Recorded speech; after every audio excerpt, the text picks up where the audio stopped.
바울서신 시리즈 세 번째 골로새서입니다.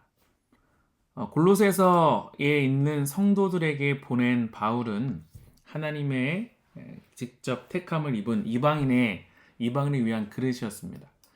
그런데 골로새 교회는 바울이 직접 세운 교회가 아니었어요. 그래서 바울은 3차 전도 여행 당시 에베소를 중심으로 아시아에서 소아시아, 터키 지역이죠. 지금 3년 동안 복음을 전합니다. 주변에 세워진 교회의 지도자들이 다 바울로부터 가르침을 받았고 그 중에 한 분이 에바브라였는데 그분께서 골로새 교회를 세웠습니다. 라오디게아와 히에라볼리 등 주변 교회도 많은 도움을 줬던 이 골로새 교회는 참 많은 기감이 되었습니다.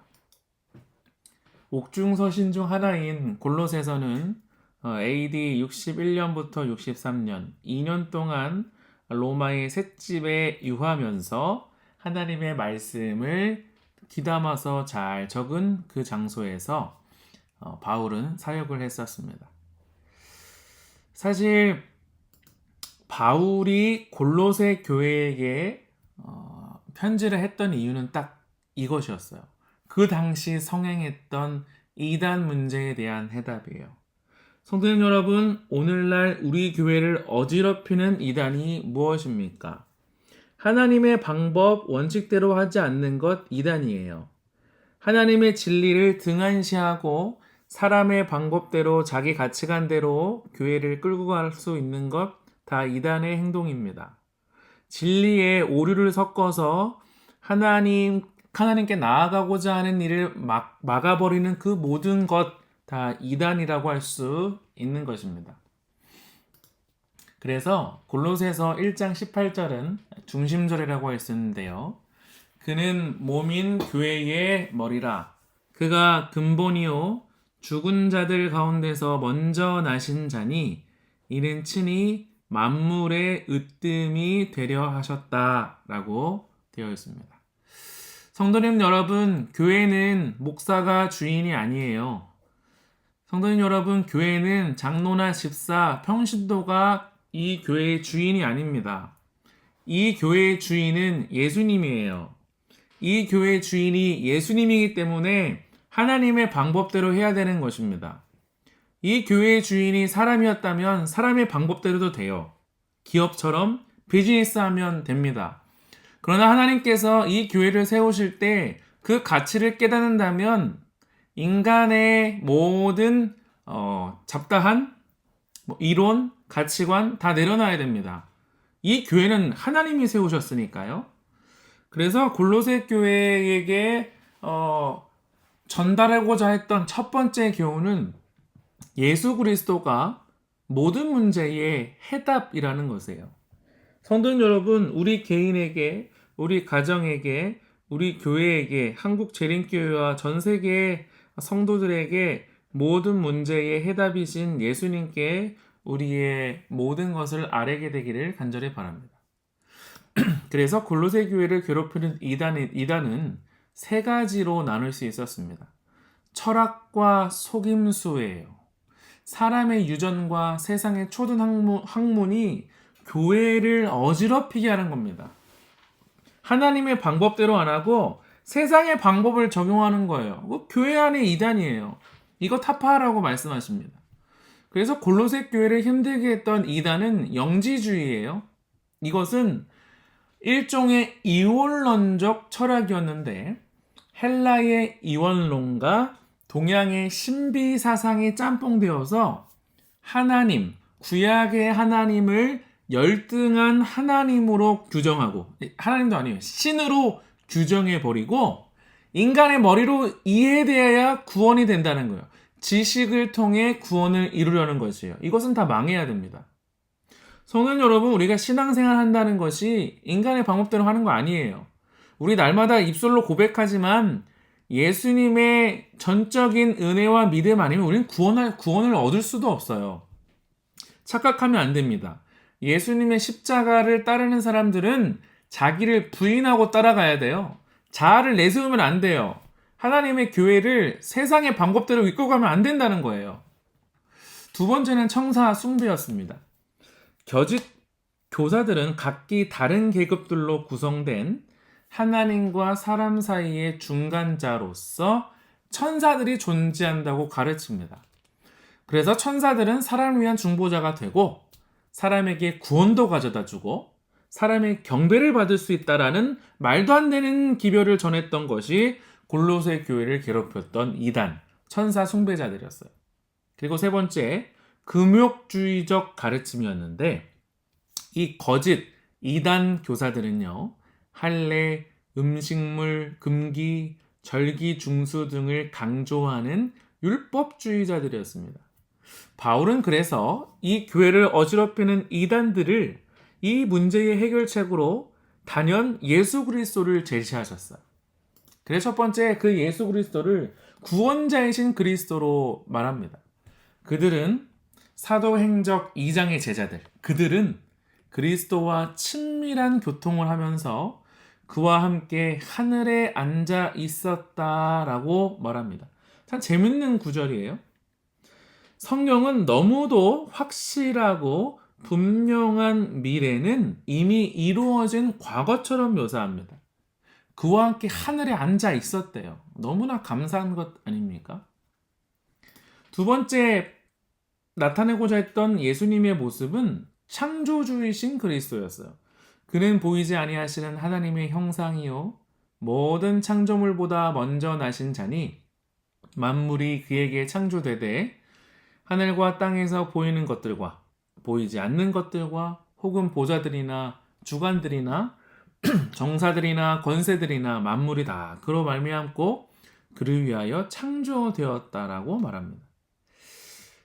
예수님이 우월한 존재, 더 어디서 찾아볼 수 없는 우주에 단 하나밖에 없는 존재임을 계속해서 강조하고 있고 이것에 대해서 거짓 이단으로 지금도 강조하고 있는 무리들이 여호와의 증인이에요. 예수님을 피조물로 보는 것이에요. 굉장히 위험한 사상입니다. 예수님을 나와 동격에 마치 그리스 신화에 등장하는 신인 동역론 사상을 가지고 있어서 예수님은 인간이다라는 것에 치중해서 피조물로 보는 순간 우리에겐 구원이 없고 사단이 끌고 가는 올무로 빠져버릴 수밖에 없습니다. 그래서 사도는 형제들 앞에서 그리스도를 하나님께서 그로 말미암아 만물을 창조하신 분으로 그들을 구원하실 유일한 분으로 묘사하고 있습니다. 세 번째, 교회의 머리이신 그리스도. 성도님 여러분, 교회의 머리, 주인은 예수님이세요. 내가 아닙니다. 성도님 여러분 착각하면 안 됩니다. 내가 지금 주인의식을 갖고 교회를 돌보는 청지기는 맞으나 교회의 주인은 예수님이세요. 예수님의 방법대로 해야 돼요. 하나님의 방법대로 해야 되는 것입니다. 그는 몸이니 교회의 머리라. 그가 근본이요 죽은 자들 가운데서 먼저 나신 자니 이는 친히 만물의 으뜸이 되려 하심이다 라고 말하고 있습니다. 이 사실을 꼭 잊지 않고 오늘 일어나는 모든 문제를 예수님께 맡기게 되는 저와 여러분 되시기를 간절히 바랍니다. 두 번째 골로새 교회에게 보냈던 교훈은 위의 것을 찾으래요. 굉장히 중요합니다. 우리 지금 세상 땅 아래 해 아래 살고 있어서 땅의 것에 치중하고 보이는 대로 만족을 얻으려고 하고 있어요. 이거 잘못된 것이에요. 그리스도와 함께 다시 살리심을 받았다면 예수님의 구원에 참여한 동참한 자가 됐다면요. 위의 것을 찾으래요.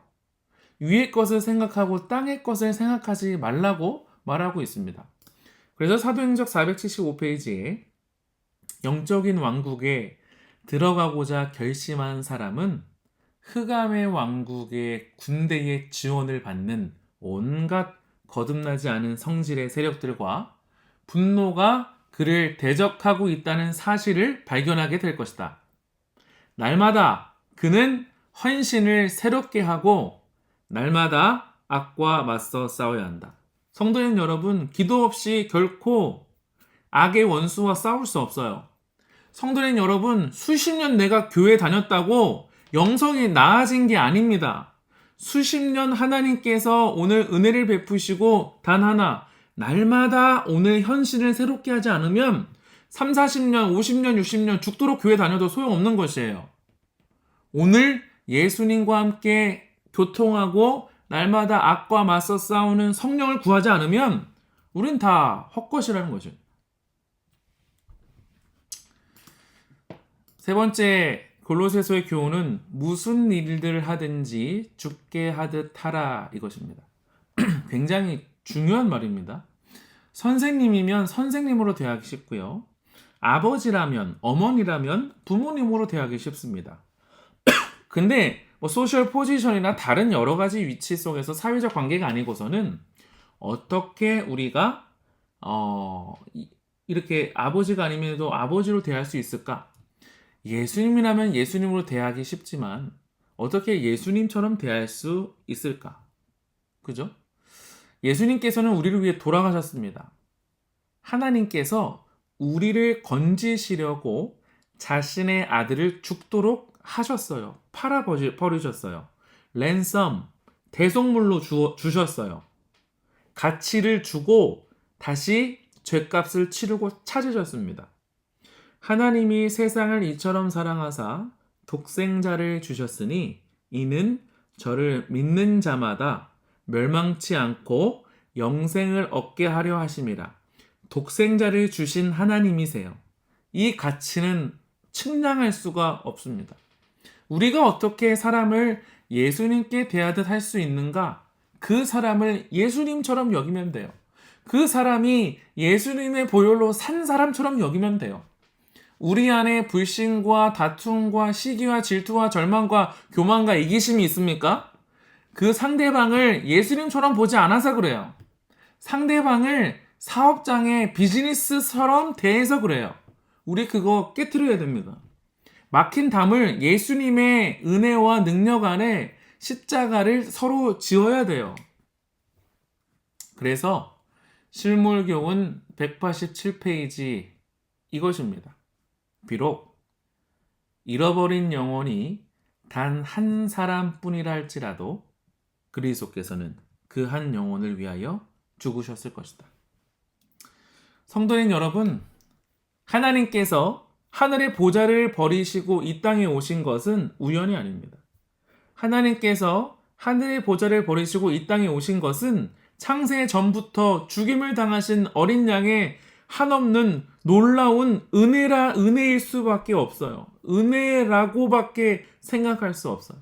이것을 사랑으로밖에 풀 수 없는 것입니다. 세상의 거래와 비교할 수 없는 하나님의 놀라운 측량할 수 없는 하나님의 섭리예요. 오늘 골로새 교회를 어지럽혔던 이단적인 문제가 우리 교회를 관통하고 있다면, 우리 교회를 망가뜨리고 있다면, 이 이상한 세상의 진리로 우리 교회가 병들어가고 있고 영적으로 아파해서 문둥병에 걸리고 있다면 지금 예수님을 찾아야 합니다. 성도님 여러분, 이 저녁에 우리 예수님을 찾아야 해요. 우리 내 안에 예수님 계십니까? 우리 교회에 예수님 계세요? 성령 하나님 계십니까? 하나님의 뜻대로 하지 않으면 하나님은 떠나가십니다. 성령을 거스리면 하나님은 떠나가세요. 하나님이 내버려 두신다는 거예요. 그러면 멸망밖에 없습니다. 다시 한번 오늘 이 저녁 골로새서의 말씀을 묵상하시면서 단 하나 기억하시길 바랍니다. 이 교회의 주인은 예수 그리스도세요. 한 사람이라도 잃어버린 영혼, 한 영혼이라도 있었다면 예수님은 십자가 지신다고 했습니다. 측량할 수 없는 하나님의 놀라운 사랑에 우리 감격하여서 예수님 앞에 부복하여 더욱더 충성하는 저와 여러분 되시길 바라면서 말씀 마치겠습니다.